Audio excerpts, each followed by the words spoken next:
Yes, and also, yes, right now I'm not contemplating having an audio book.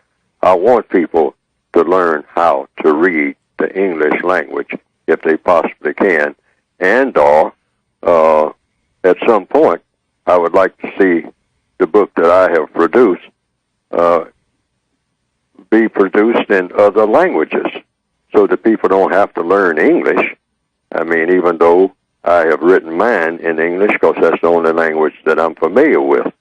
But the people who are already familiar with the English language to the extent that they speak it and can understand it, but maybe cannot read nor write it, I would suggest that all of those people try to learn to read and write the English language that they are already speaking, because it will facilitate them in that language better. Yes. And also help them to learn other languages better. Mm-hmm. You have to start with something, so you start with what you have. And an excellent, not only read the basic book, the code book that I have produced, and the word guide also in the English language, but also read the English language dictionary. I mean, just if you have a lot of time, and sometimes it takes a lot of time to really, if you really just want to relax and really absorb what you're reading in a dictionary would be very boring for most people to read, but I don't find that true at all. I find it just turning the pages of a comprehensive dictionary in the English language I absorb quite a bit. It kindles my interest, just the words.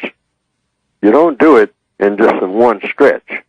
You just pick it up and look at a few words every now and then. I think that's the best approach.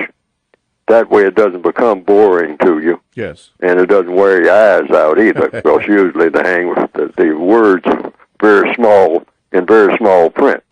But just pick out a few words, learn those words, and then associate those words with other words, because all words are associated with other words.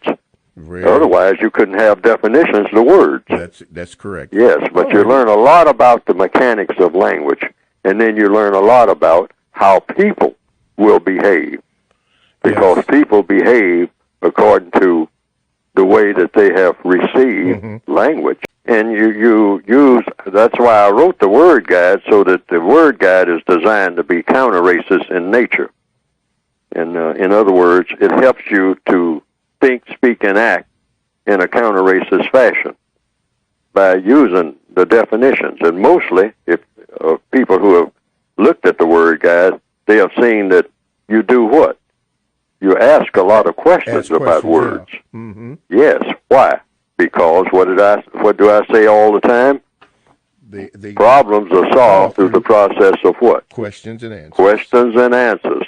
So you ask a lot of questions about every word that a person uses that sounds like it may not make sense to you until that word does make sense to you.